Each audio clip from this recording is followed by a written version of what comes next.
What's up, guys? Man, this has been one heck of a day. Well, last couple days. You guys let me know in the comments if the audio is okay. Using the new camera and a new mic, using the DJ Osmo Pocket 3. I don't know how good the video is or if the audio is okay or not. All right, good deal. Thank you, JDQ. What's up, Chef? What's up, JDQ? Robert, what's going on, guys? Man, I'm gonna tell you, man. I had no idea how bad hitting a moose would actually be, and I gotta be honest. Thank you, JDQ. I appreciate it. I gotta be honest, man. We got lucky. We got really, really lucky. If you guys actually saw the footage on the Facebook Freight Skater Facebook page or on BigWheelZ, man, that thing came out of nowhere. It was just crossing the road and bam, we hit it. And all I got to do is yeah, Robert, I do got to get the full X guard. My wife and I actually saw that. We saw the actual whole layout for it. I was on X Guard's website today looking at it. I was pretty impressed. But I got to tell you, if that thing would have been, what's going on, Kirsty? Good to see you. If that thing would have been a little bit bigger and I would have hit it head on, like right in the middle, dude, it would have totaled the truck. I mean, there'd been I'd have been on the hook all the way back to Pittston. So, guys, we got super lucky, actually being able to limp back to Pittston. We had to wait till daybreak because we had no light. I had no headlight. And I got to tell you, after we hit it, I couldn't even tell the difference in my headlights. That's how good the headlights are on the Peterbilt. The factory LEDs are really nice. So, but yeah, man, I wanted to give you guys a quick update. We are stuck in Pittston. What's up, Jeffrey? Yeah, they looked like some old school football action. It was rough, man. I think I was shell shocked, but I got to tell you guys, there was some weird stuff that happened last night after we stopped, and I didn't put all this in the post because it would have been a lot to type out. But so I stopped to get the pictures and everything, and I'm not sure if I can bring these up or not. Let me see if I've got it in my thing. But I stopped to get the pictures of the truck, started making the accident report or whatever with Prime, so they knew what happened. And then I couldn't contact First Guard till this morning, which is our insurance company. But I'm taking the debris out of the headlight, and I'm getting rid of it. I'm putting it in a trash bag. Everything's falling on the ground as I'm opening the hood. I mean, everything was just falling apart. And so I had to go to the driver's side door. I keep a pair of wire dikes, and I keep a multi-tool in my driver's side door just in case I need anything. So I was going to grab the wire dikes, and I was going to go back to the front to start cutting some stuff off. And I close my door, and I walk around the front, and there's a lady standing there. Now, you got to understand, we're in Williston, Vermont, off of I-89. There's nothing out there. Nothing. To the right of the truck, we're on the on-ramp of exit 12. To the right of the truck, there's about a 6-foot embankment. Okay, this embankment, you can't see anything over it. There's one little light at the end of the ramp, the off-ramp for a stop sign. And this lady is just standing there in front of my truck, barefooted. And the only thing she says to me, she goes, "Did you see a puppy?" I was beside myself. I was like, I didn't see you, much less a puppy. So my natural instinct was, I didn't see any puppies, but all I've seen tonight is a moose. And she goes, "Is that what happened?" And I was like, "Yeah, that's what happened." And she goes, "Okay," and turns around and walks away. I swear to God, Angel was standing right here in the cab watching over the top of the hood. And it was the weirdest thing. She was barefoot, asked me if I saw a puppy, and then walked away and disappeared. I have no clue where this person came from. And it was nuts. I mean, it blew me away. So you got to think, guys, I had a couple cars that pulled up beside us last night, and they slowed down on the on-ramp, like 2 cars, and they got in front of me and stopped. And I was like, oh man, this is about to be rough here. Cause I'm like, I just reached inside beside my seat. I keep an 18-inch crowbar, and I'm like, it's about to be go time. I don't know what's about to happen, but it's about to be go time. So It was really freaky because that off ramp had no lights at all, like I said, except for one light down there by the stop sign, and we were nowhere near the stop sign. You know, the off ramp was really long, and I didn't want to keep driving and risk, you know, God forbid something had cut an airline or something like that. So I stopped as quickly as I could. But guys, it was ridiculous. It was so freaky. I mean, it was the weirdest thing ever. And I told the safety guy up here, the security guy, Mikey, up here in Pittston when we got here, because I ran inside, got a shower, and did some stuff in the company store, went and got some things. And I told him about the story, and he's like, you know what I'm thinking? I'm like, what? And he's like, drug test. I was like, bro, give me a cup. I'll piss in a cup. I'm not even worried about that, man. So, yeah, guys, that's what we're experiencing. Trucking with Joker says, I hit a moose in Vermont on Route 4 in 2016, April. First, it did $15,000. Thank you. Everyone's all right. Yeah, exactly, man. I mean, I got to tell you, man, it could have been way worse. We got out really, really lucky. Not only were we safe, and I don't know if you guys know this, in certain states, Vermont's one of these states, you have to actually call and report when you hit an animal on the highway. So we called the state police, reported the incident. They came out and checked to see if the moose was still on the road. Obviously, I'm away from that scene now because I didn't want to stop on the highway. God forbid I wouldn't be able to move my truck. My wife actually said, you know, keep going right up here. There's an exit. So she was looking on Google. So we pulled off there, and that's where all this other stuff happened with the lady and the puppy and all this stuff. I mean, it was the weirdest thing. I thought I was in like some kind of Twilight dream or something, man. I didn't know what was going on. I'm out here just trying to like pull the pieces of my truck and my life together out here on this ramp. And this lady's out here barefoot looking for a puppy and in the dark. Like, I don't know why the first place you would look for your dog is on an off ramp, but you know, I guess there's been crazier things. I don't know. So, but for me, it didn't make any sense whatsoever. So anyways, yeah, it was, when I grabbed that crowbar, bro, I was not playing. Like I was about to do some work, you know? So if I had to, you know, I'm going to do whatever I got to do, but it was wild. I've never experienced anything like that before. So, I'm going to go ahead and tell you, if you guys ever hit a moose, hit a baby moose, I guess. That's what I can tell you. Cause I think if that thing would have been bigger and it had been in the center of the truck, we would have been on the hook all the way to Pittston. It'd have been rough. So I was really thankful to God. Me and Angel were. Obviously, Robert said it was terrifying. And I know he's talking about that lady, but yeah, I mean, the whole situation was terrifying. It was insane. But guys, I got to tell you, we were very blessed. I mean, it could have been way worse, really, really bad. I had nothing to be ungrateful for. I mean, I was really, really happy with the way it turned out. It was nuts, man. It was nuts. Let me see. I'm trying to see if I can find this video here. I don't know if I can or not. No, I don't think I can find it on here.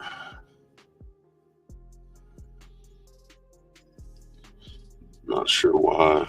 Once again, I'm not good at this stuff. Anywho, the moose, man, that was an experience.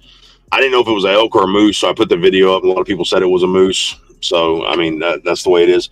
Talked to the body shop. They're thinking that they're going to be able to get us in tomorrow around 10:30. So at the best case scenario, we'll be out of here Saturday, guys. But this is, we came out back on Memorial Day weekend. It was rough because it was a holiday weekend. And we didn't do well that week because we were coming back off of 2 home weeks. And last week was great. We actually did really good last week. This week is not going to be so good because we dropped in Boston yesterday. And then I ran up and over there in Chelsea, Massachusetts, at a produce place right outside the produce market.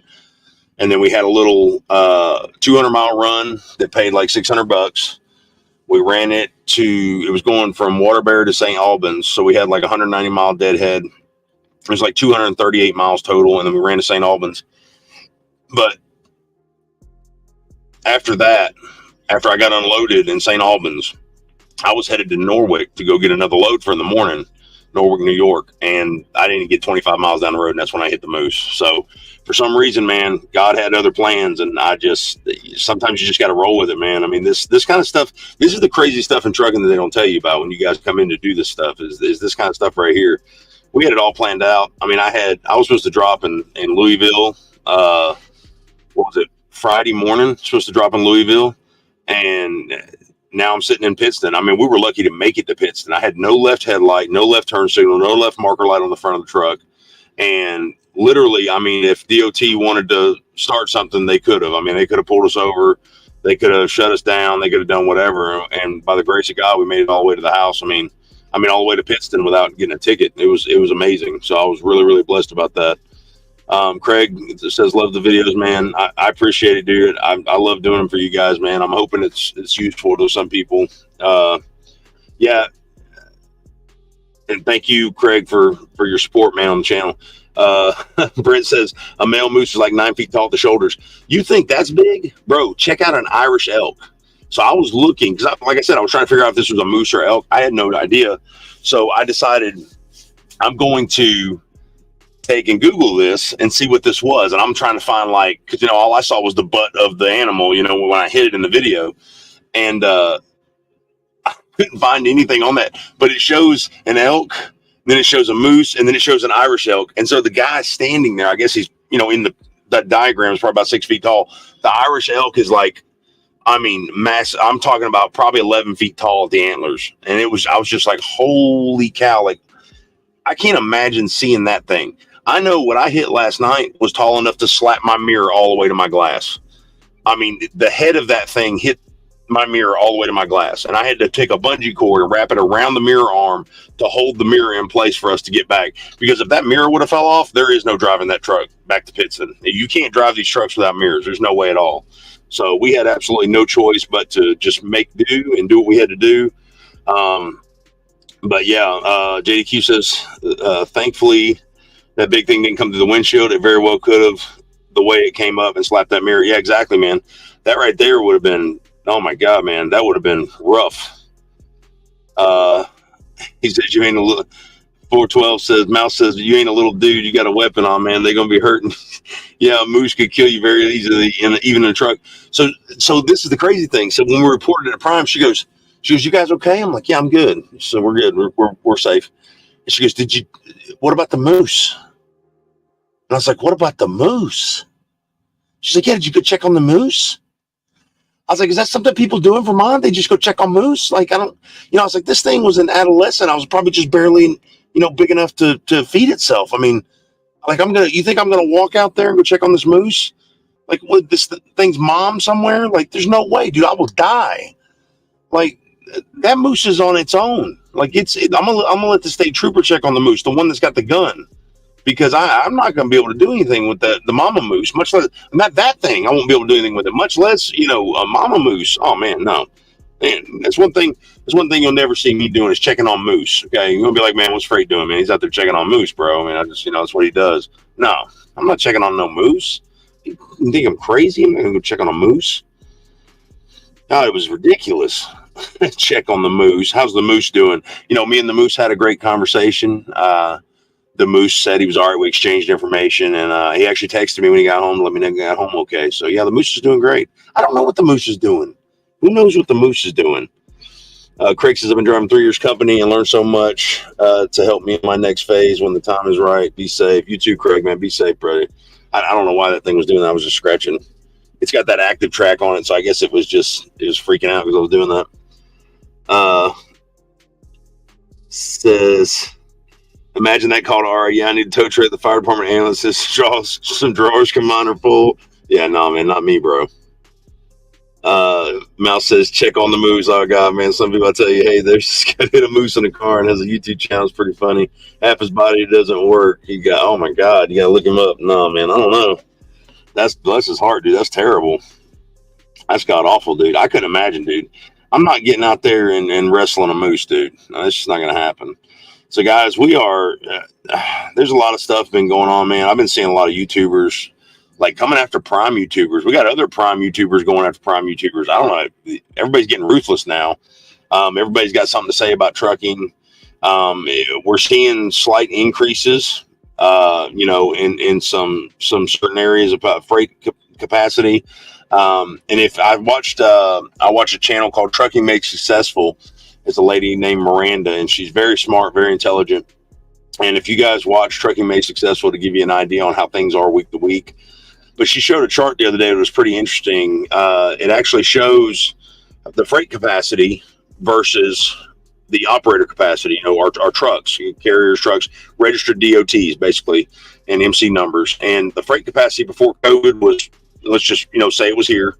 And then during COVID, through the hike of it, it was up here.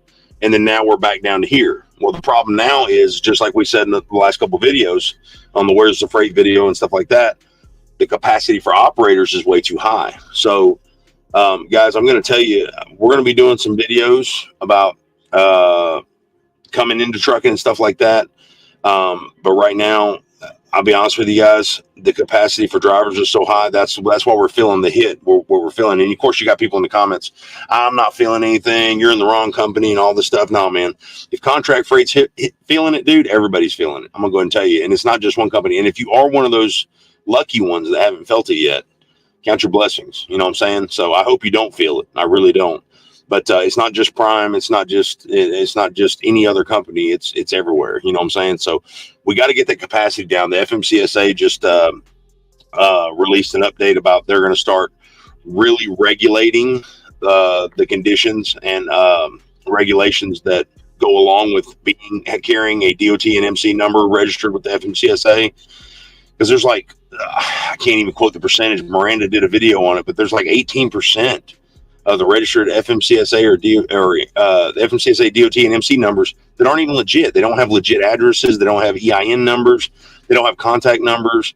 Guys, these are the scammers. These are the people that are scamming the drivers. That they're false brokering loads. I mean, this stuff right here affects everybody. It doesn't just affect spot market or contract. It affects everybody. I mean, it's the crooks of the marketplace, man, and it's really bad.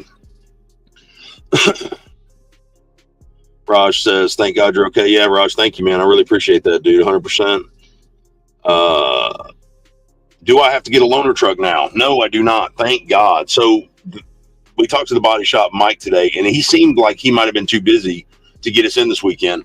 Because you guys know from the videos, we're pretty proactive as a team. We don't like to sit. This is killing us right now, just sitting here tonight. It's nuts. But I got to tell you, it's nice to have the break, but right now is the wrong time. So Mike seemed like we were not going to be able to get in this weekend. He acted like he was a little too busy. So I actually called Jerry Claxton down at Springfield.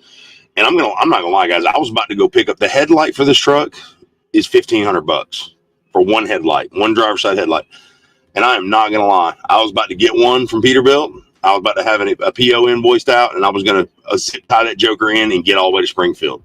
I was going to grab a load. I didn't even care what it was. If it paid the fuel to get to Springfield, I was going to go. And I was going to get over there because last time when the guy hit us in North Carolina, Jerry and his team had us sent over to Kenworth. And, dude, I'm not kidding. They had the front of that truck stripped down, everything off. Everything was done in 6 hours, paint and everything. I mean, it was amazing. They did a fantastic job on that. So they really did good. So could have gotten some good eating. Yeah, I know. But anyways, I'm sorry, guys. I'm trying to catch up with these comments. But back to that. So we ended up getting here to Pittston, and Mike said he's going to be able to get us in. So we don't have to get a loaner.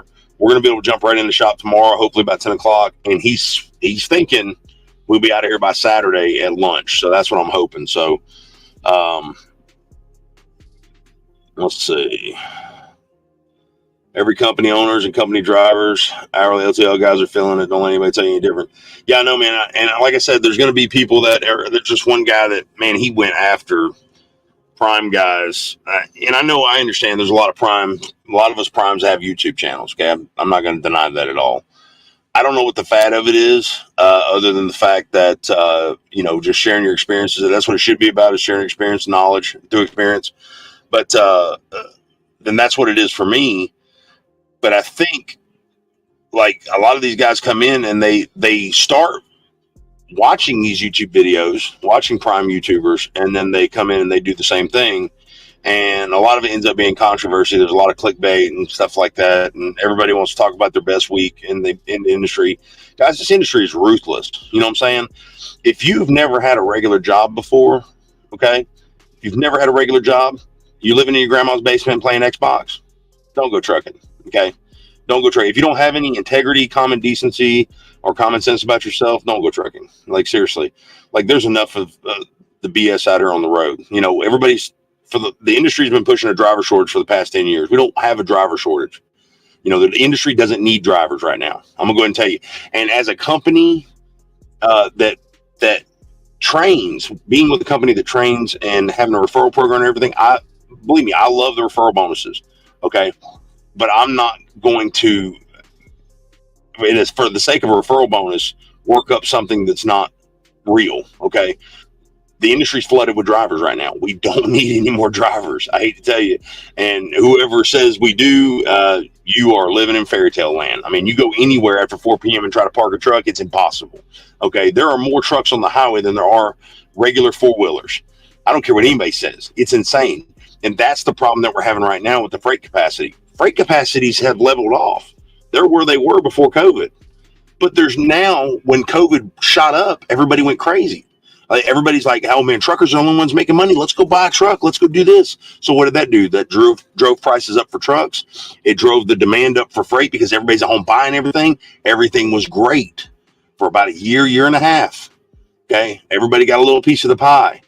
Man, if everybody else would have just stayed home and not got into trucking, it would still be the way it is right now. It would be amazing. I mean, the way the graph teetered off would have dropped like it did. It would have slowly just banked down. We still probably we could probably stretch that out for about 3 years, really. I mean, because everything would have just been balanced out a little bit better.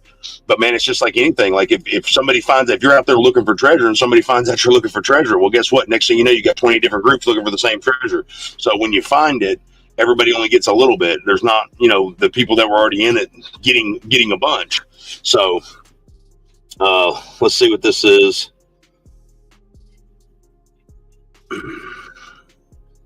Yeah, Jerry's the man. He took care of me in my truck when I went and picked it up and found the damage on it. He is, man. Jerry Claxton's guys. If you guys are at Prime and you got to get something done on your truck, bodywork wise, go see Jerry in Springfield. I'm telling you, Mike's great here in Pittston too. Don't get me wrong.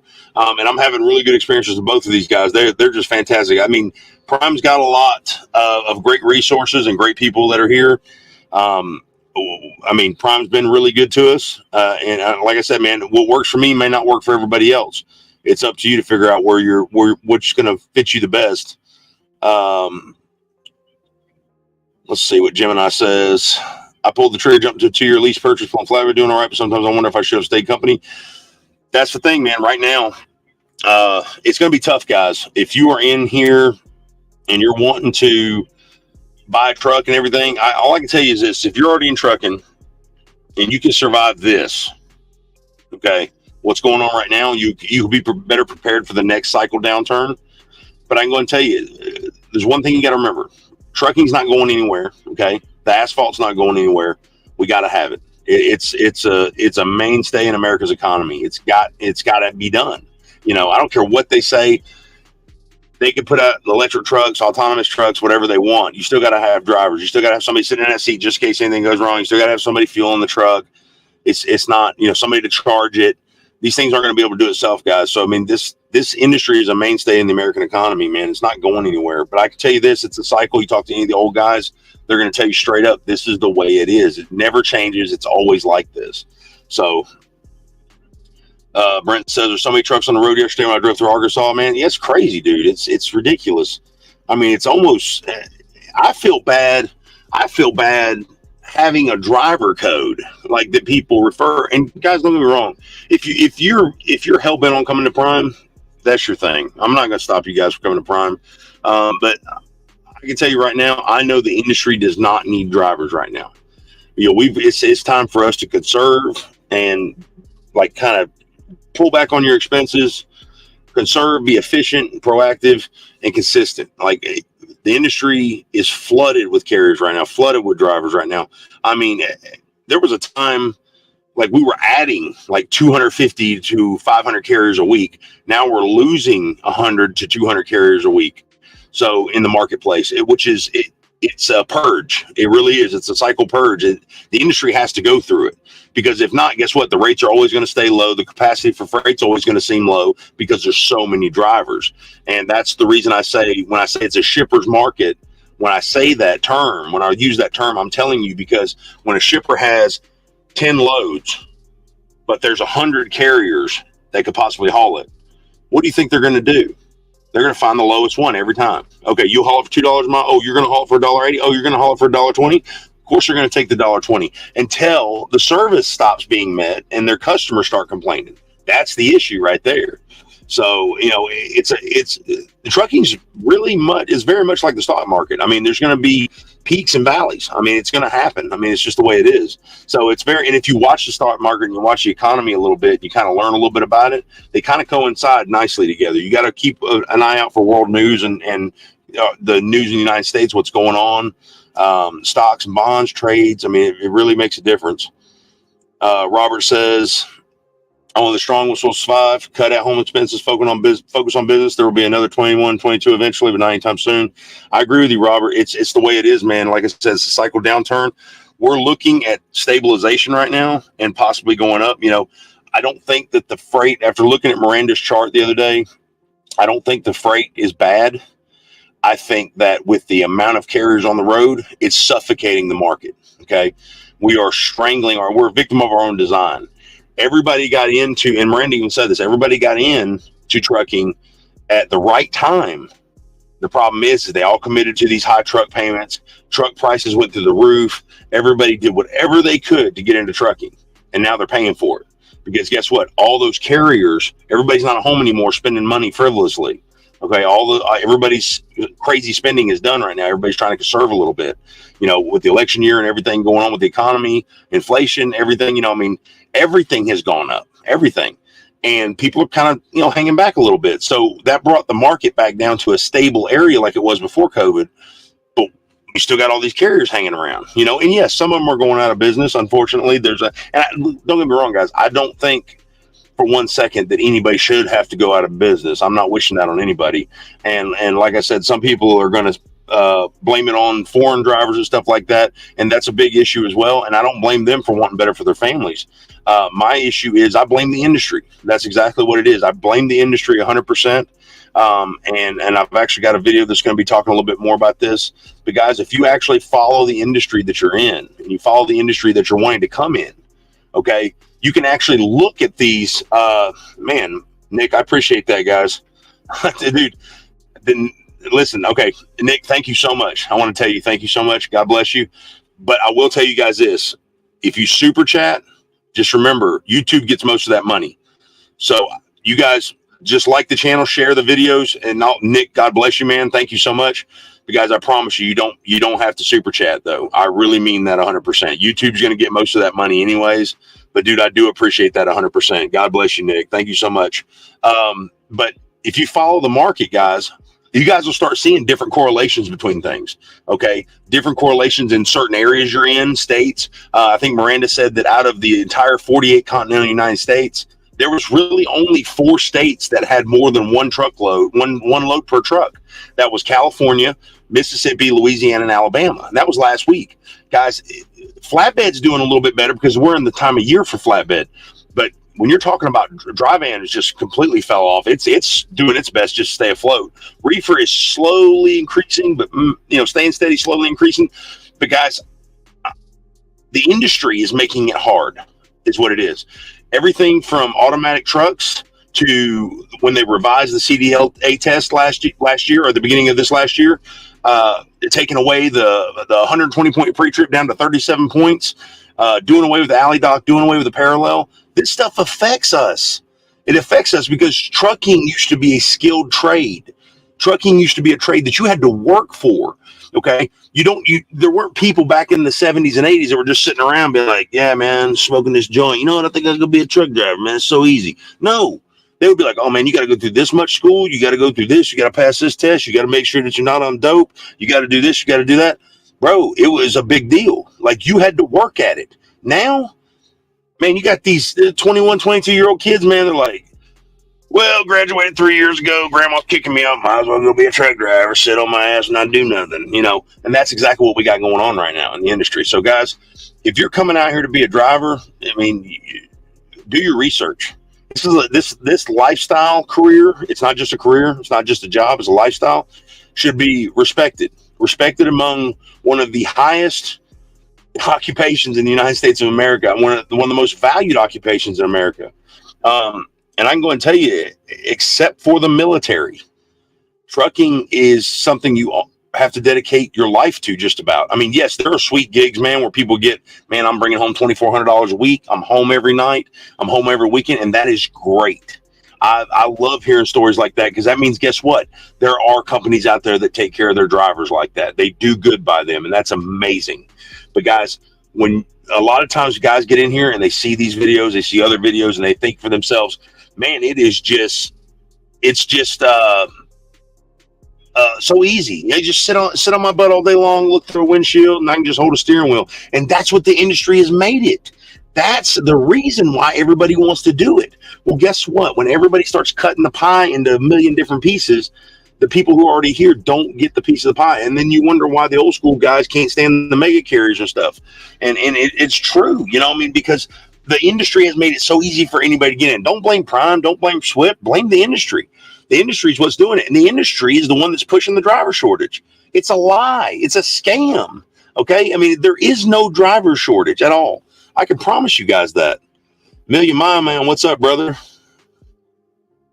Nick, I do have a Cash App, but you're not getting it. Stop sending money.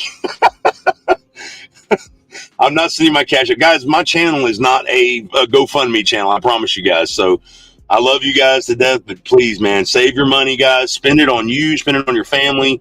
You guys make sure to take care of yourselves 100%. Million Mile Man, that guy right there, man, I'm telling you, he's got some stories to tell. He's been out here for a long time. And you've got drivers out here, even at Prime, dude, that have been Million Mile Man will tell you straight up.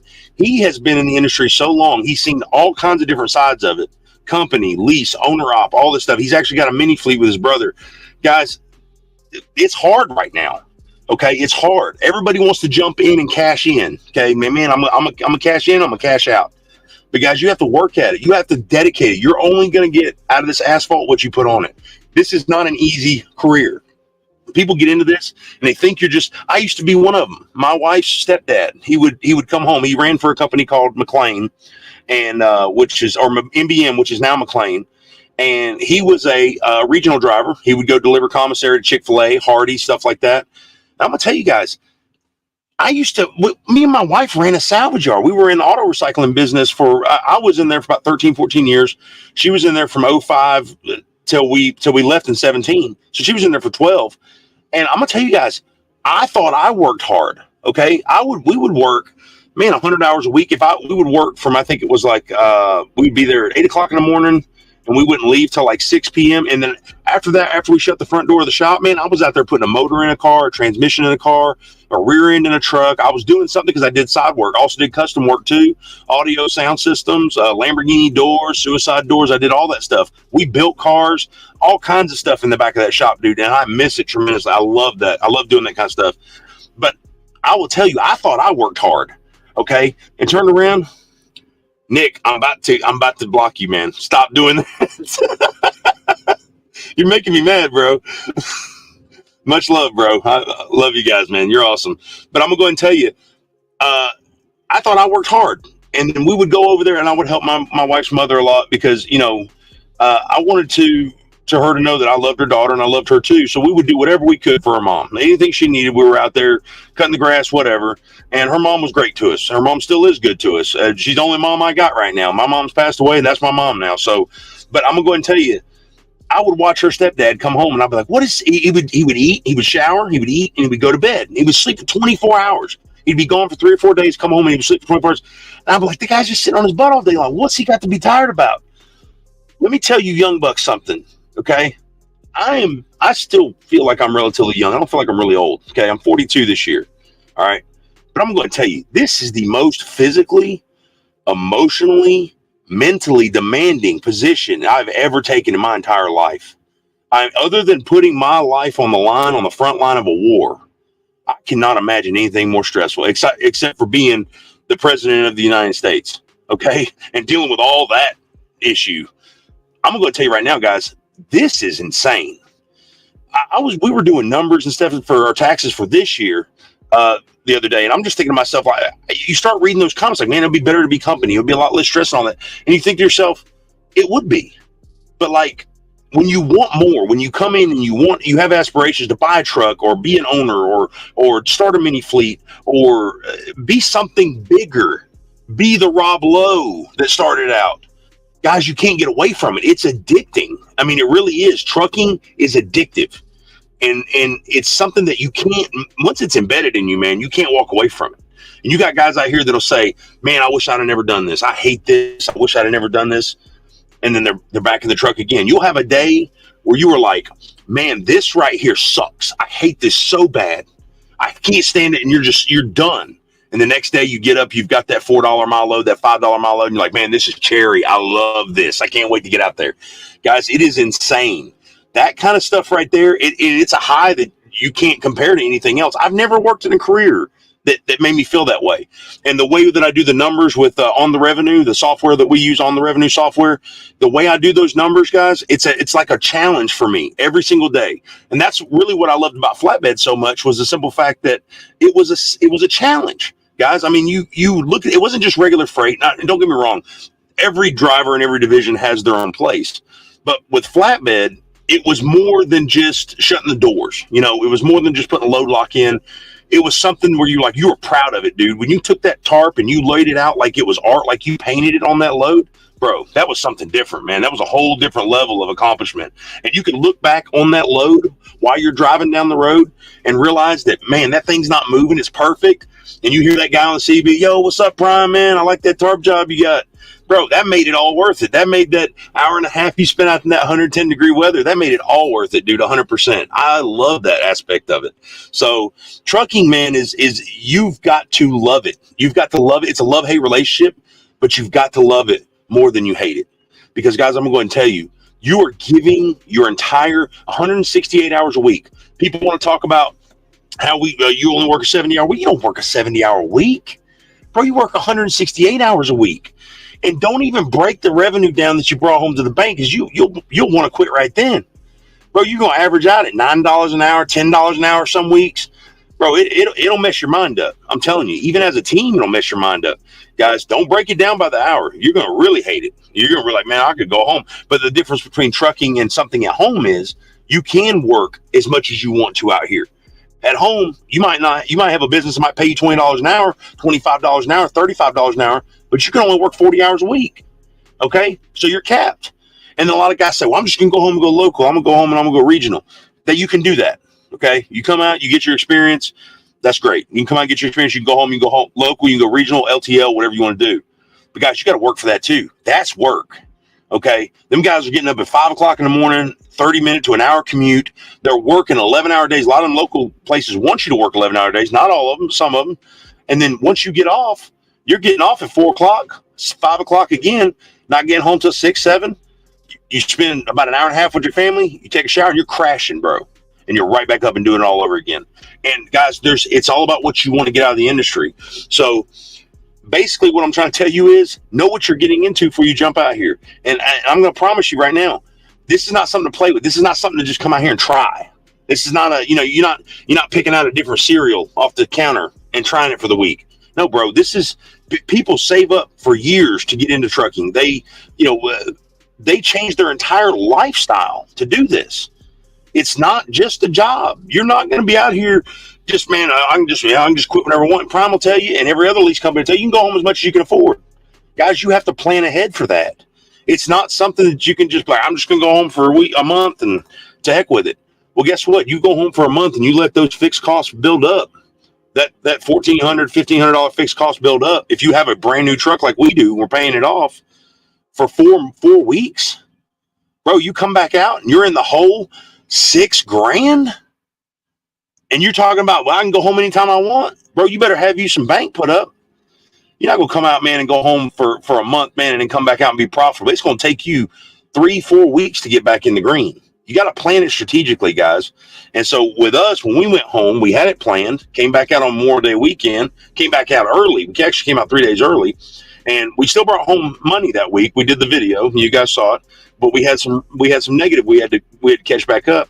Turned around, last week was good, and then we were set up, man. We ran that little load up in Vermont, coming back, thought everything was good. 25 miles into the trip, man, going to go get the next load. Moose. Like, it might as well have been a freaking meteorite. Moose. And what was crazy is we were going up to Vermont yesterday, and I looked at my wife and I said, "Do you see that sign? It said a moose." She's like, "I ain't never seen no moose." I'm like, "I ain't never seen no moose either." I saw one last night. Moose. Bro, they're real. They exist. So for the people that think they're mythical, like some kind of unicorn, no, they exist. They're the real deal. So, Brent says, eFund's your best friend. Guys, a lot of people talk trash about the eFund with Prime. It's really good. I think right now they're paying out over 5% APR on your eFund. And you'll hear horror stories just like you will with anything, but I will tell you, I have never once had to use my eFund for anything and Prime not give it to us. They've always been great. Immediately, you send a little message, like a little pre-typed up message on your eFund, and you do a request for it, and they either load it to your ComData card or they'll load it to that settlement for that week. You can't beat that, man.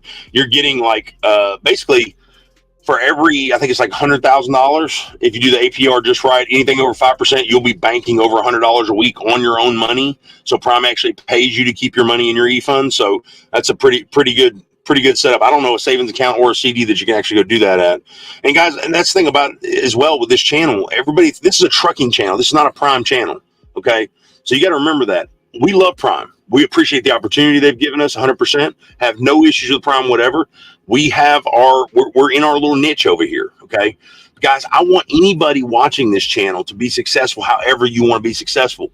Prime works for us right now, but it may not work for you. Swift might work for you. Going out and getting a loan and being your own owner-op might work for you. That's the greatest thing about trucking. You can do whatever you want to do. You can be successful you want to do, but make sure your commitment level is where it needs to be. Because I can promise you, man, you're going to be highly disappointed. You come out here and thinking you're going to get rich your first year or your first month. The first years are hardest because you're buying everything. I mean, you are spending money like crazy just to be comfortable out here. And you think to yourself, well, how hard could it be? You just need a truck, right? You just need a truck. You need your phone. Dude, there's so much stuff that you would not think. And if people say, well, you really don't need that. You don't need it until you need it. And if you don't have it, then guess what? You still need it. So there's a lot of things, and you got to find out what works best for you, what your setup needs to be like. But guys, don't just come out here to try trucking just because you don't want to work at that warehouse at home, or because your uncle did it 20 years ago, and because I just think I just might want to set it. No, you got to love this. I mean, you got to love it. You got to really want it. You got to say to yourself right now, okay, do I want to be away from my wife for 168 hours a week for 4 weeks, 6 weeks, 8 weeks at a time? Do I want to be away from my kids 4 weeks, 6 weeks, 8 weeks at a time? Do I want to sleep in a truck for 4 weeks, 6 weeks, 8 weeks at a time? Do I want to devote 168 hours of my life every week to babysitting this truck, babysitting this trailer, babysitting this freight, dealing with everybody else around me, okay? Not having any privacy, any kind of stress relief, no fun, or nothing. Guys, you really have to think about all these things. It's a whole different lifestyle. It takes a special person to really be able to do this, survive, and thrive. Somebody said in the comments earlier, they said that the strong will survive. They will. They will survive, guys, because if you've been out here long enough, okay, you know this cycle is inevitable, but you also know that the cycle is vital. The guys that got into trucking in 21, 22, okay, when it was fantastic, you guys got a false perspective of trucking. You really did. And now you're sitting there like, you know, what do I do? I don't know what to do, man. I got in all this debt and I'm all this. Dude, back out. Back out. Like, that's all I can tell you. If you don't have, Miranda said something really, really smart. She said, if I don't have a month's worth of expense to cover my overhead put up, it's time to start looking for a different venture. And guys, there's not a lot of us who have that. Okay. And I understand that there's a lot of us out here who are living week to week, bi-weekly, monthly, whatever the case may be. There's nothing wrong with that, but it's a goal to shoot for. Okay. It's a goal to get for. Guys, there's a reason that the old timers are going to tell you when the days are, when you're in those sunny days, you put up for the rainy days.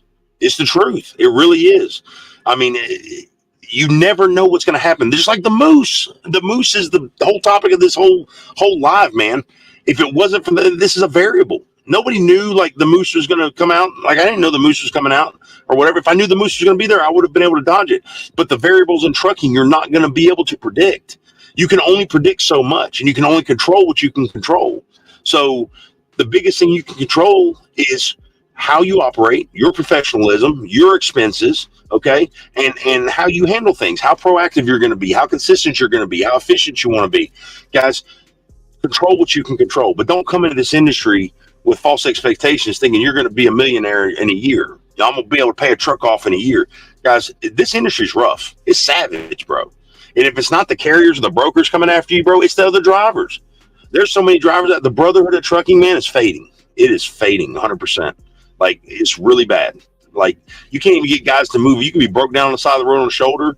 You could have to check your reefer. You could think you have a flat tire. You could have a leak, dude. Nobody will move out of the way for you. I mean, dude, I'm telling you, man, it's a whole different world out here than what it was 10 years ago, 20 years ago. And then the problem with the older guys, the older cats, is they look at the younger guys like, oh, man, that guy, that's what's wrong with trucking today is that young guy. No, brother, the young guy's not the problem. To an extent, yes. The industry's the problem. Because guess what? There's one thing that we're forgetting. The perspective that we're forgetting is the fact that guy knows no better. If he's only been trained for 2 weeks, okay, 2 weeks, and they put him in a truck, whatever company he's with, he thinks that's normal. He thinks in his mind, that's the way it's supposed to be. It shouldn't be any different because that's the way the industry has led him to believe. Hey, 2 weeks in training, man, you're in your own. So when he's struggling to back up or he's struggling to figure out, man, and how do I fuel? I have no clue because my trainer didn't show me that. I was only on the truck with him for 2 weeks. 2 weeks is a drop in the bucket for what you need out here. People complain about Prime's training program. But guys, I'm going to tell you, that 30,000 miles, 40,000 miles, 50,000 miles, whatever they said, you need that. I needed it. I had my CDL when I came in. I didn't know jack, bro. I was so glad they didn't give me a truck. Of course, at the time, I wanted to come in. I needed, man, I'm ready. I got my CDL. I'm Mr. Big Bad. I'm ready to go. No, bro, I didn't know nothing. I didn't know anything. If it wouldn't have been for that training program, you might not have ever seen me on YouTube. You might not have ever seen me in Prime. You might not have ever seen anything, bro, because I probably would have failed. I'm going to be honest with you. If you're coming into the industry and you want to get your CDL, Prime's a place to go. I truly believe that. But you can do whatever you want. You can get your CDL, get your 1 year and leave. The thing about Prime is they don't care. But guys, as far as the industry goes right now, the drivers are not needed. I don't care what anybody says. You know, the drivers are not needed. If you watch the way that everything unfolds every single week, and you can watch that on Trucking Made Successful, you can watch Miranda's channel, guys, you'll sit there and watch. 1 week we have 500 carriers drop. Next week we have 100 carriers drop. Next week we have 200 carriers drop. It's slowly returning to normal. Slowly. Okay. The freight is at its regular peaks and valleys. Slowly returning to normal. Until those carriers, that capacity reduces on the carrier side, it's not going to change. The wait times are still going to be a little bit longer. The rates are still going to get trimmed here and there. You're going to have problems with those brokers because there's so many carriers that they're bidding with. Guys, I'm telling you, it's not going to change. Got to get these truckers down. We got to get a lot of the trucks off the road. I hate saying that. That's the way it is. Once it stabilizes, you know, you're going to be able to return back to the normalcy. But Rob Lowe said it a while back, you know, that the industry flows with the drivers. I mean, it flows with the drivers. So, I mean, if you are actually watching the market and how it stabilizes, guys, you'll notice when you see that capacity of freight low and the driver's high, you know we got a problem. And it's like I said earlier, when you see that the contract freight's being compromised and they're feeling it, everybody's feeling it, man. It's not just one thing or another. But you're going to have people on YouTube, man, they're going to clickbait you. Watch everything you can watch. Call every company you can call. If you're just dead set on coming into trucking, find out what's going to work best for you. But I'm going to tell you right now, man, I wouldn't advise anybody to change your lifestyle right now for this, because I'm gonna go ahead and tell you, man, you're gonna have to lower your expectations. You know, guys I can't tell you how many times I had phone calls during Memorial Day week, man, after Monday, like, what's happening? What's going on? Like, are you seeing this? Are you seeing that? Like, bro, first of all, it's holiday weekend. Somebody made a comment the other day on one of the videos we did, and he says, dude, you've been out here this long, you don't know it's holiday weekend? Of course I know it was a holiday weekend. Dude, my kid's birthday was during our home time, though. I'm not going to sacrifice my child's birthday, bro, for a holiday weekend. I mean, I knew what I was getting into. I just didn't think we were going to be 300 loads short in the area that I was in. I had no clue. I figured there'd be something. I didn't think I was going to sit all day Friday, but you know, it is what it is, man. And when you guys see me make these statements or make these comments, I'm not complaining by no means. I know what I'm getting into. I'm bringing this information to you guys so you guys know, hey, man, it's everywhere. You know, people look at I don't know about other YouTubers, but people look at me for Prime and they're like, oh, well, you must be getting the best loads. No, man, it's a battle every single day, man. I mean, it really is. You can't say that everything's going to go one way any specific day. The variables pop up every single day. I mean, I'm going to be honest with you guys. I probably deny more loads than most people do. And it's not for the simple fact that I want to. It's for the simple fact that Rob Lowe will tell you, if it's not going to work for your business, don't take the load. Bottom line, don't take the load. We do have choice. We don't have all the freedom of choice, but we do have some choice over here, you know? So if it doesn't make sense, I'm not going to take it. Now, if my fleet manager reaches out to me and he says, hey, man, I'm going to be honest with you, it's not looking good. This is probably the best we're going to do today. You best believe I'm going to trust him. I'm going to take it, because guess what? He could see a lot more than what I can. So, guys, you got to work with your parameters. I hear people all the time be like, man, I'm not going to, you know, I'm not taking that load. That's garbage. There's a million different reasons to consider a load. Okay, it's not just rate per mile. It's not just the overall revenue. Where do you need to go? Do you need to be somewhere? Where's it taking you? What area are you in right now? What are you sitting at revenue-wise for the week? Like, there's a lot to consider. When can you empty out with that load? Is it going to go on this week's settlement? Guys, you got a lot of things you can consider. I'm telling you, don't just say, I'm not taking a load because of rate per mile. I don't care where you're at, not even a Prime. It could be anywhere. Like, guys, look at the considerations. You got to remember, too, when you're talking about the marketplace as a whole, the general rule of thumb is when you leave a production area, which is generally a low populated area, okay? You're talking about Kansas, you're talking about Nebraska, Wyoming, Oklahoma, and you head to a highly populated area, which is generally not a production area, like the Northeast, like Florida, like Southern California, the loads pay bank, okay? When you're leaving those highly populated areas, unless you can stay within that region or you can go to another highly populated area, you're going to take a hit coming out.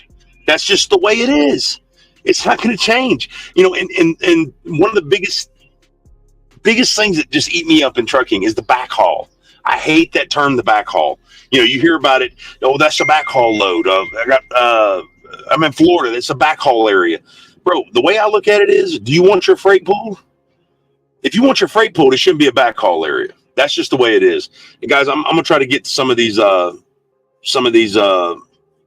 comments real quick, because I know I've been just spitting off. Mouse says you should change your name to Pastor Freight. Start on reading comments and then just go into the dude. I know I talk a lot, bro. I'm so sorry, guys. I really do. I don't mean to, but I just get caught up in it. I have all these things, man, I think about constantly, and I really wish I could just, like, you know, I really wish I could do is just set a live up and just every time that I have something in my head, just say it, because it's one of these things that, like, once it slips your mind, like, I could talk about this all day long. Like, I have people reach out all the time and want to talk about trucking, Primes, this and that. I said, man, I have to tell them, like, dude, I'm sorry. I don't mean to talk so much, but dude, I can sit here and talk to you all day long about this.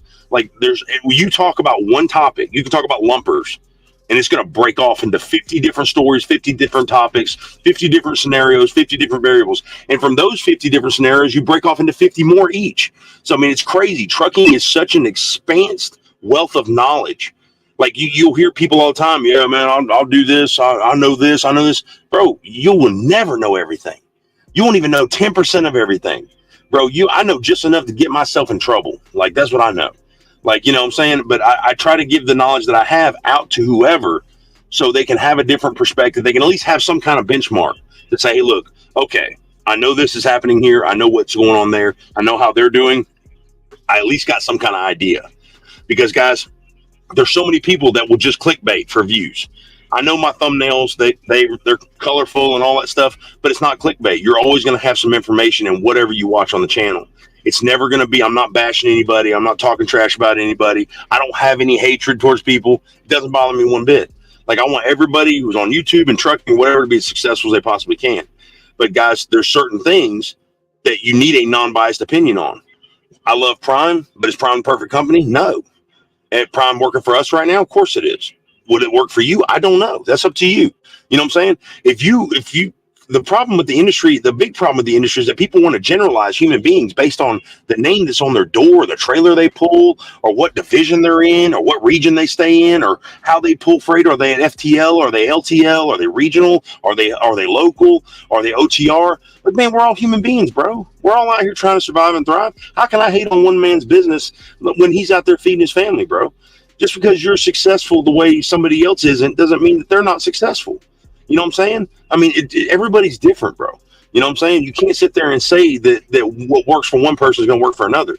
That's what makes me so upset about the Prime haters. It's like, bro, if you haven't experienced it, like, and I understand it's a generalized thing, you know, the Swift, the Prime, the mega carriers. I get all that. But it gets to the point where these people really get angry. They really get angry. And I feel bad because, like, it would be like me saying, man, you know, being an owner op's just garbage. You know what I'm saying? I don't know that. I've never been an owner op. I've never had my own DOT. I've never had my own MC. I can't speak on the struggles and trials that people actually experience. All I can speak on is what I know about it. So, and who am I to judge that person out there? You know, these people are fighting for their lives out here, fighting for their families' lives. There was this YouTuber the other day, man, that really, I'm going to tell you guys, I got hot, really hot, because I had a guy send me this video, and this guy, I'm not even going to say who he drives for. I'm not going to say what his channel name is. I'm not even going to give him the credit. That's how bad I could not stand this guy's video. I couldn't even watch it for more than 10 minutes. But he goes on to say, and some of you may know this because you watch a lot of these trucking channels. You may know exactly what video I'm talking about. But he says, it's my responsibility as an adult to make fun of Prime drivers and people on YouTube. It's my responsibility as a responsible adult to make fun of people on YouTube, especially Prime drivers. Like, bro, these people are out here. These guys, like I said, they don't know any different. A lot of these younger cats, even the ones that are on YouTube, they don't know any different. They've been conditioned at Prime for Prime. They have no idea. And the fact of the matter is a lot of people in the industry don't have an open mind. So they don't even think about the other perspective or the other side of things. Okay. All they think about is what they know, what's right in front of them. Very, very face value. Okay. You don't actually open off the blinders. You don't take the blinders off and look at what's actually going on around you. Okay. And that's the biggest problem with the brotherhood aspect of trucking. You got the older guys that are looking at the newer guys like they're the issue. You're the problem. You got the newer guys looking at the grumpy older guys, be like, I never want to be like that. The hell with that guy. I don't care what he thinks. You know, we're supposed to be helping each other, man. I had a guy, there was a guy that couldn't even speak a lick of English yesterday. We were up in Ben and Jerry's picking up a load. And just that little shuttle load I was telling you about, paid almost $600 for like 50 miles, like 40 something miles loaded. And I had to drive like 189 miles to go get it. And the guy couldn't speak a lick of English. He was trying to back into a spot beside us because that little lot is tiny. And me and my wife were on the phone with another friend of ours. And I said, babe, hold on for a second. I'm going to get out here and help this guy. I'm going to try to see him, you know, help him get into the spot. And there's nothing wrong with that. Reaching out and helping people. There's absolutely nothing wrong with that whatsoever. So I don't see the problem with being there for each other. You know what I'm saying? Take into consideration that person doesn't know everything that you know. They didn't get the training that you had. They don't have the experiences that you have. Their mile one was different from your mile one. So, I mean, that's, you know, nobody seems to take that into consideration. Hold on, give me for 1 second.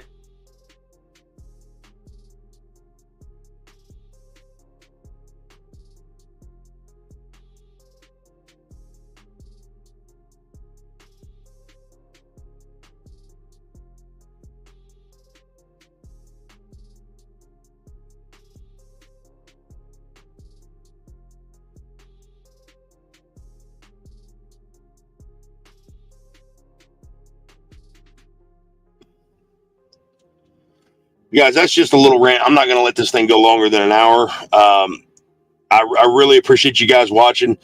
This this whole industry as a whole, guys, is something to not be taken lightly. Lower your expectations when you're in this industry. If you're coming into the industry, and expect the worst, plan for the best. I mean, plan for the worst, but do your very best. That's all you can do. Right now, things are tough everywhere. It's not it's not as fruitful as it was a year ago, year and a half ago. It's not like it used to be. And I'm going to go ahead and tell you guys right now, it's going to come up, but it's going to take time. You know, this industry is full of variables. It's full of the unknowns. We used to be able to plan out quarters at a time, you know, months at a time. We can't even plan out days at a time. I mean, it's tough right now. You guys, we've got everybody's fighting everybody for the freight. We're trying to do the best we can, but just remember, take into consideration, even if you're a seasoned old school guy, man, even if you're a new guy, take into consideration the human aspect of things. Guys, try to just do the next right thing for each other. Because, yeah, we're all out here trying to survive and thrive and get all we can. Of course we are. You know, everybody wants to make that dollar. You know what I'm saying?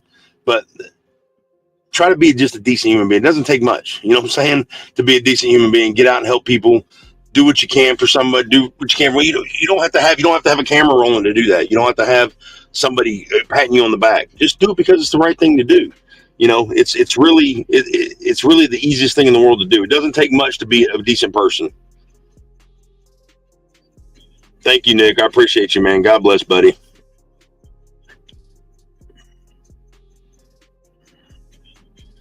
Oh, Bryant, thank you so much, man. Yeah, man, it was good to see you, Larry. God bless, man. I'm glad to see you today, man. That's awesome. Man, I'm just telling you, like, the way I see it, man. It's the way I see it, and I don't know, man. I got to tell you, people lose sight of what's important. What's important is not always the money. You know, it's what we need right now. It's what society says is normal. It's what we have to have. But guys, everything's a little bit better when we're actually doing the next right thing. Doesn't take. It's free to be a decent human being. It's free to help out. These new guys coming in, man, I'm not mad at them. Okay, I'm not upset with them. I feel for them, because if they're not at a good training company, hell, the FMCSA is wanting to make it to where you have absolutely no waiting time from getting your permit to get your CDL. You can actually get your CDL the next day if you want to. They're trying to get that to go into effect. This is what I'm talking about. The industry is screwing trucking up. It's not Prime. It's not Swift. It's not Hirschbach. It's not the owner ops. It's the industry as a whole. Our industry, we have so much power as drivers. Okay, we really do. And yet we can't even get over who's going to be in the fuel island first, and who's taking too long. We're nitpicking. How in the heck will we even come together to do something about trucking? You know what I'm saying? I mean, you can't get anybody. Everybody thinks because you don't agree with each other, you got to hate each other. You don't have to hate each other. You know what I'm saying? Just be decent, you know.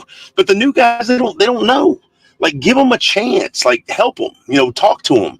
You know, and new guys, if you're out here, talk to the older cats. Some of the best information I've ever gotten is from older drivers, man. They know so much, and a lot of them do have that old brotherhood aspect too. If you give them a chance to show you, so you don't have to be at odds with each other. You know, and that's the thing about it. We're all stuck in this pot together. You might as well make the best of it. You ain't got to hate each other. You ain't got to be mean to each other. I mean, it's just the way it is.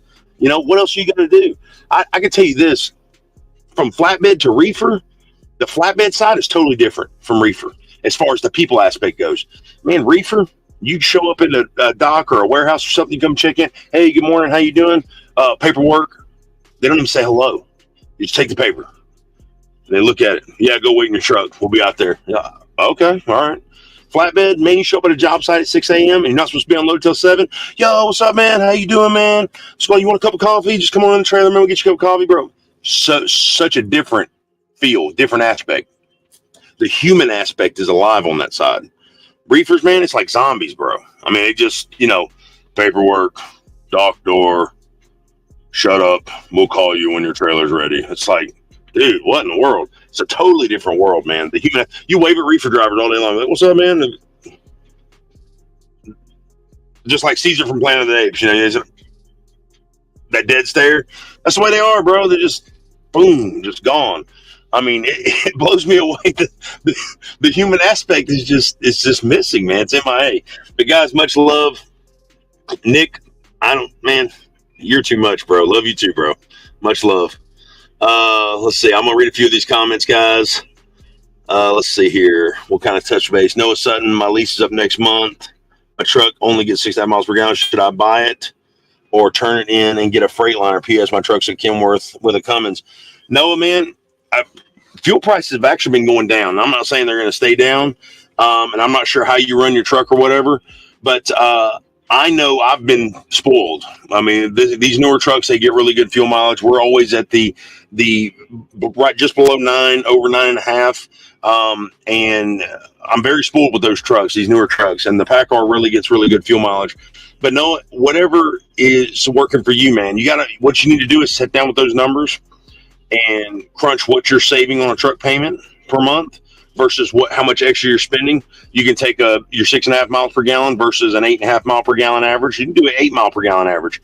How much more benefit would an 8.5 mile per gallon average net you per month versus what your truck note is netting you right now? And obviously, when we talk about netting, it's pre-tax. But what you want to do is think about to yourself, me putting that truck note money up and spending that little bit of extra fuel with a paid off truck, am I making more that way, or would I make more with a newer vehicle, better fuel mileage, more reliable, better warranty, less maintenance right out the gate? Guys, these are factors to consider when you're buying a truck or you're wanting to sell your truck or whatever it is. I can tell you this right now, the trucking market as a whole is garbage. I mean, it really is. Interest rates are through the roof and truck prices are down. I mean, these guys were buying trucks up. They were buying like a 500,000 mile truck up during COVID, bro, for like $90,000. Freaking stupid. I mean, it was dumb. It was crazy the way that they were buying trucks like that. Now, the same 500,000 mile truck could be 2.5, 3 years old, and it's worth like 20 grand. So you got to remember, man, it's a whole different realm now. The market has shifted. So I would say balance out what's going to profit you the most. And obviously, you know your truck, you know what it's going to need, the maintenance level that it's at right now, you know exactly what you're going to be looking at as far as dollars out the bank, every single month. So are you close to an M-frame? Are you close to an overhead? Or do you know that you've got a starter that's going out? I mean, what's going on with that engine and what's going on with that transmission? Are you getting close to having that clutch redone? You guys outweigh that. Take those numbers, just jot them down on paper and say, okay, well, if I had a truck payment for $1,000 a week, basically $4,000 a month, I got that. If you're not doing a lease purchase with a company like Prime, you're going to have to put that down payment down, use your credit, and get that high interest going on, because right now that interest rate is anywhere from, I think what Miranda said on her video the other day was like 12 to 18%, depending on your credit. I mean, it's crazy. It's so stupid. And so you got to take that into account too, because basically if you're buying a new rig at $185,000, well, you're probably going to end up paying about $280 for it when it's all said and done, because the interest is so high, if not more. So, and that's not the case everywhere. You can find a really good deal somewhere. So don't get me wrong. There's plenty of options out there. You guys don't take what I'm saying just as a status quo. There's plenty of options. So I would outweigh, I know if it was me, Noah, I would outweigh what I'm going to save with the truck now and kind of calculate my average with, what I'm doing mile per gallon wise. And then I'll actually look at what I could actually get with a newer truck, mock-up payment, and see what it's going to put me at. Am I going to save enough on that fuel to counteract having that payment? Is it going to even out? Because there's a lot of benefits with having a newer truck. You got less maintenance to worry about other than regular stuff, and you have less breakdowns. You got a better warranty. With the older truck, you have no truck payment. Your truck inside and out. There's a lot of benefits. With this new truck, you can get a lemon right off the line. You never know. I mean, it's a toss-up either way. So people talk about Freightliner versus Kenworth versus Peterbilt versus PACCAR versus Cummins. Like, guys, you can have, it doesn't matter what brand, what engine, what transmission's in it. It could be the best truck in the world. And then the same truck coming off the line right behind that one could be the worst in the world. Same engine, same transmission, same everything. So, and unfortunately, there's no lemon law that protects us in the trucking industry. So that really sucks, really bad. So, but just like there's not a lot of things that protect anybody on the spot market either. And that's why owner ops, man, are so picky when it comes to what they're doing. And they're very proud of it too, because they have to fight for it, man. I mean, the owner ops, they have to fight for everything. Nothing's given to them, not fuel surcharge, not rates, not nothing. I can't tell you the horror stories, man. The guys have worked their tails off all week long and couldn't even get paid because they got shafted by double brokerage or a broker that went out of business before they could actually get paid, or the factoring company could collect from them. Guys, it's ruthless. It's ruthless out here with this trucking industry. But guys, I'm gonna go ahead and tell you. Let me see a couple of these. Trying to get this. Love videos, great content, nice meeting. Okay, yeah, that was Larry. God bless you, Larry. This guy trucks. Damn it, Mouse. I wasn't supposed to read that comment. I knew you were going to do that. I knew you were going to say that. I love that Ben and Jerry load. Dude, they gave us ice cream yesterday. It was amazing. I'm not supposed to be eating ice cream, but I quit sugar. I quit smoking about 3 months ago and quit sugar about 2 months ago. So not supposed to be eating ice cream at all. 412 says, I mean, sometimes a little more, but that dash is always wrong. I get 800 load, 1200 empty, full tanks, but I run left lane only. Yeah, man. Yeah, I had a couple guys, man. We did some managing on those numbers, man. I had looky here. Get a truck with the best fuel mileage you can get because that's more money in your pocket. We've got the peanut gallery chiming in over there. Look at there. You guys know who that is? I don't know who that is. She's chiming in, and I gotta go give Mama a back rub, guys. We're going to cut this short. And I can't believe she got Nick. Stop, bro. What are you doing? Oh, this is a question for Mama. What's it like having baby goats? Oh man, I wish I had a picture of the baby goats. Let me see if I can get one real quick for you guys. Yeah, they're beautiful, man. They're so beautiful. I love the little baby goats. They're awesome. Jimmy says, yo, what's up, Jimmy? Yeah, see, Mama's got a good point. You know, you can get the best fuel mileage you can, but guys, you got to remember it's all about how you run your truck too. I can't tell you how many times these guys getting these newer trucks out here and they can't get 8 miles to the gallon average because they run it so bad. They just wide open as fast as they can leave the ramps and everything. You got to remember, if you're at a company with a governed vehicle, 9 times out of 10, they're set in eco modes. They're not meant to be run hard. Okay, these trucks are meant to be babied. All right. Mama likes running 65. I like running 62 in the Pete. And the Freightliners, I'll run 61. Fuel mileage does matter. As we broke down in the last video, we were talking about the fuel mileage costs from a couple buddies of mine. And, dude, it was crazy. Just thinking about if they would have saved 20 cents a mile for the last 250,000 miles, would have put an extra, like, 50, 60 grand in their pocket over that time frame. That's insane. Like, you really think about it. We get a lot of flack for being slower. But, dude, there's a reason. When you take those numbers and you break them down, you start thinking to yourself, man, that does make sense. That's an extra $400 a week in my pocket, or that's something. And believe me, I know the Kool-Aid is coming out. Believe me, I hear it coming out my voice, but it's true. Numbers don't lie. And that's the whole reason we keep up with on the revenue software, that OTR on the revenue. That stuff is great, guys. That link for that software is in the description of every single video of mine. Try it for free for 30 days. I get absolutely nothing from it. My best friend, Brian Brooks, developed that software to help every driver. It's not just a Prime thing. Any driver can set it up. It can be tailored to your specific needs, guys. It doesn't have to be Prime. I'm telling you, that will help you do your taxes. It'll help you with profit and losses when you're buying a house or you're buying a big purchase, like a building out back on your property, whatever the case may be. That thing will keep track of everything indefinitely. You won't regret it. $15 a month. You can't beat that software, dude. $15 a month. And Brian will actually be the one answering every single email and every single reach out. Dude, you guys have any questions or anything? So, and you can always ask me on the channel as well. I'll be happy to help you and guide you, but that software is a game changer. I love that software. Ever since he started it, I love it. Numbers are everything. You ask anybody, the easiest way to lose in trucking is don't keep up with your numbers. Don't keep up with your bookkeeping. Keep bad records. You're gonna have a problem in trucking if you do that. So, but guys, I think that's gonna be it. I guess Mama's not gonna comment anymore about the goats. The baby goats are fun. I can tell you that we've learned about the goats, Nick, that they need to conceive in the winter so they can have the babies in the spring, summer, because we were dumbfounded at that fact. We're just now getting into the baby goats and watching them, trying to get them going, but we're learning a lot. So we had a little, one of our little baby does go missing yesterday, and it freaked us out. My daughter was freaking out. We're out here. This is right before we hit the moose. My daughter's calling my wife, and they're trying to find this little baby goat, and we dropped the Ben & Jerry loads. I'm praying the whole time. I'm trying to get a nap in the back, but I'm like, God, please let that little baby go. The last thing you want your kid to do is find a goat that's been hurt or something like that. And so, God came through. She found the baby goat. It was great. And we got up to leave 25 miles later, hit a moose. So it was, but there's a reason for everything. So everything happens for a reason, guys. I'm not I'm not going to sit there and say that that I was upset, because I wasn't. It does suck, but it is what it is. Best lane for me, $36 a mile. Every time leaving home, I run down to Georgia, Carolina, but I have to run $1.80 back up. Mouse, you need to check with me, man. Next time you're down there, bro, you can come to the house, man. Come barbecue or something if I'm at the house. Best lane for me is PGH to Memphis, Blytheville area, then literally right back up to the borough.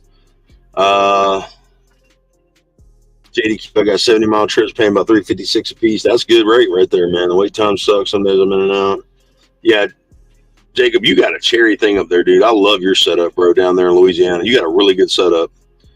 Farm life's the best way to raise a family. We love it, man. I can't wait to get home and start spending more time at the farm. I love it.